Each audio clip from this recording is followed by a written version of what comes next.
வணக்கம் நண்பர்களே. வாங்க இன்னைக்கு ஒரு அருமையான செய்தி பத்தி போகலாம். இன்னைக்கு எத பத்தி பார்க்க போறோம்னா, சுயதொழில் தொடங்குவங்களுக்கு மத்திய மாநில அரசுகள் பல்வேறு நலத்திட்டங்கள் செயல்படுத்திட்டு வராங்க. அதில ஒரு முக்கியமான திட்டம் தான் தமிழக அரசின் நாட்டுக்கோழி பண்ணைகள் நிறுவும் திட்டம். இந்த ஸ்கீம் மூலியமா தமிழக அரசு நாட்டுக்கோழி பண்ணை அமைக்க ரூ. 1,65,000 மேல மானியம் தராங்க. வாங்க இந்த வீடியோல இந்த ஸ்கீம்க்கு எலிஜிபிலிட்டி என்ன? யாரெல்லாம் அப்ளை பண்ணலாம்? எப்படி அப்ளை பண்ணுறது, இந்த ஸ்கீமோட பயன்கள் என்ன, என்னென்ன டாக்குமெண்ட் வேணும், இன்னும் பவர் தெரிஞ்சுக்கலாம். இந்த வீடியோவை கடைசி வரைக்கும் பாருங்கள். ஒவ்வொரு தளம் உங்களுக்கு யூஸ்ஃபுல்லாக இருக்கும். வெல்கம் டு தடைகளை உடைய சரித்திரம்படை. ஃபஸ்ட்டு வாங்க நாட்டுக்கோழி பண்ணையில் நிறுவும் திட்டம். இந்த ஸ்கீமோட முக்கியமான நோக்கம் என்னென்னு பார்க்கலாங்க.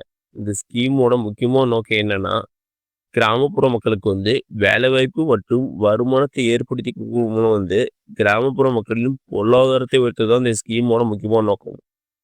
அது மட்டும் இல்லாமல் உணவு உற்பத்தியை அதிகரித்த இந்த ஸ்கீமோட முக்கியமான நோக்கமாக இருக்குது.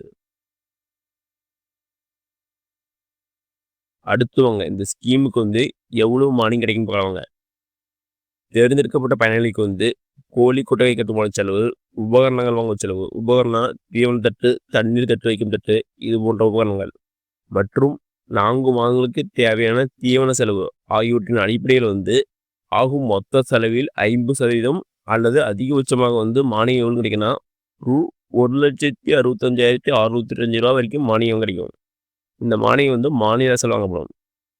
மீதமுள்ள 50% பங்களிப்பு தொகையை தனது சொந்த செலவிலோ அல்லது ஏதாவது ஆதாரங்கள் மூலமாகவோ பயனாளி திட்டமிடல் செய்கிறாங்க. அடுத்துவாங்க இந்த ஸ்கீமுக்கு எலிஜிபிலிட்டி தகுதிகள் என்னன்னு பார்க்கலாங்க. இந்த ஸ்கீமுக்கு பயனாளி அந்தந்த சொந்த கிராமத்தின் நிரந்தரமாக வசிப்பராக இருக்க வேண்டும். அது மட்டும் இல்லாமல் கோழி கொட்டகை மனித குடியிருப்பிலிருந்து விலகி இருக்க வேண்டும். அடுத்து என்ன சொல்றாங்கன்னா, குறைஞ்சபட்சம் 625% நிலம் வைத்திருப்பவராக இருக்க வேண்டும். அப்படி இருந்தால் தான் இந்த ஸ்கீமுக்கு எலிஜிபிள். வேற என்ன சொல்றாங்கன்னா, விதவைகள், ஆதரவற்றோர், திருநங்கைகள், மாற்றுத்திறனாளிகள், தாழ்த்தப்பட்ட மற்றும் பழங்குடியினருக்கு 30% இடஒதுக்கீடு வழங்க செய்கிறாங்க. நெக்ஸ்ட் என்ன சொல்றாங்கன்னா, தேர்வு செய்யப்பட்ட ஒவ்வொரு பயனாளிக்கும் 250 எண்ணிக்கையிலான 4 வார வயதுடைய நாட்டுக்கோழி குஞ்சுகள் மாநில அரசால் 50% மானிய விலையிலிருந்து வழங்கப்பட்டு செய்கிறாங்க. மற்ற இதெல்லாம் கட்டுமான பணிகள், தீவனம் மற்றும் உபகரணம் வாங்குறதெல்லாம் பயனாளியை பார்த்து செய்கிறாங்க. நாட்டுக்கோழி குஞ்சுகள் மாநில அரசால் மானிய விலையில் வழங்கப்படும். மற்றதெல்லாம் அனைத்தும் பயனாளிகளே பார்த்துக்கொள்ள வேண்டும் செய்கிறாங்க. அடுத்து வாங்க இந்த ஸ்கீமுக்கு என்னென்ன டாக்குமெண்ட் வேணும் பார்க்கலாங்க. ஃபஸ்ட்டு ஆதார் அட்டை நகல், பண்ணை அமைவிற்கு விடத்திற்கான சிட்டா அல்லது அடங்கல் நகல், 50% தொகை அளிப்பதற்கான ஆதார ஆவணங்கள், வங்கி இருப்பு விவரம் அல்லது வங்கி கடன் ஒப்புதல் விவரம், 3 வருடத்திற்கு பண்ணை பராமரிப்பிற்கான உறுதிமொழி. நெக்ஸ்ட் 2022 முதல் 2025 வரை நாட்டுக்கோழி வளர்ப்பு திட்டத்தின் கீழ் விண்ணப்பதாரரும் அவருடைய குடும்பத்தினரும் எவரும் பயனடையவில்லை என்பதற்கான உறுதிமொழி. இதெல்லாம் இந்த ஸ்கீமுக்கு வேணும். அடுத்து வாங்க இந்த ஸ்கீமுக்கு எப்படி அப்ளை பண்ண போனாங்க. இந்த ஸ்கீமுக்கு உங்க ஊருக்கு அருகில் உள்ள கால்நடை மருத்துவமனை போய் இந்த ஸ்கீமுக்கு அப்ளை பண்ணிக்கலாம். மேலும் இந்த ஸ்கீம் பற்றி தருமபுரி மாவட்ட ஆட்சித்தலைவர் சதீஷ் அவர்கள் ஒரு செய்தி எடுக்கிறாங்க. வாங்க அதான் செய்யறோம் பாருங்க. இதான் செய்தி.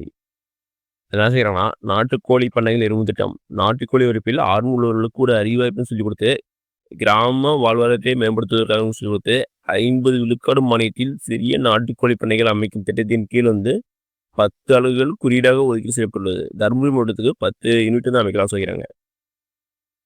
அடுத்து என்ன சொல்றாங்கன்னா, பண்ணை அமைக்கும் மொத்த செலவில் 50% மானியம் அல்லது ரூ. 1,65,605 மானியமாக வழங்க செய்கிறாங்க.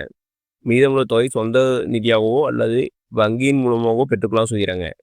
விண்ணப்பிக்க தேவையானு சொல்லி கொடுத்து ஆதார் அட்டை நகல், பண்ணை அமைவிரிக்கத்தின் சிட்டா, பட்டா சிட்டா, அடுத்தது வங்கி இருப்பு விவரம், கடன் வழங்குதல் வங்கியின் ஒப்புதல், கடந்த ஆண்டுகளில் இத்திட்டத்தின் விண்ணப்பதாரர் மற்றும் குடும்பத்தின் பயன்பெறவில்லை என்ற சான்று பூர்த்தி செய்யப்பட்ட விண்ணப்பத்தினை 20/6/2025 அருகில் உள்ள கால்நடை மருத்துவமனையில் சமர்ப்பிக்க செய்கிறாங்க. இதெல்லாம் ஆல்ரெடி பார்த்தோம். இது அப்ளை பண்ணுற லாஸ்ட் டேட் எப்போனா 20/6/2025 சொல்லிக்கிறாங்க தருமபுரி மாவட்ட மக்களுக்கு. ஓகே நண்பர்களே, இந்த வீடியோ உங்களுக்கு பிடிச்சிருந்தா லைக் அண்ட் சப்ஸ்கிரைப் பண்ணுங்க. முடிஞ்சா மத்தவங்களுக்கு ஷேர் பண்ணுங்க. நான் போடுற வீடியோ நோட்டிஃபிகேஷன் உடனுக்குடனே வேணும்னா பெல் ஐக்கானை கிளிக் பண்ணுங்க. அது மட்டும் இல்லாம தமிழ்நாடு கவர்மெண்ட் மற்றும் ஜெனரல் கவர்மெண்ட்டோட வேற எந்த ஸ்கீம் பத்தி தெரிஞ்சுக்கணும்னாலும் கமெண்ட் பாக்ஸ்ல கமெண்ட் பண்ணுங்க.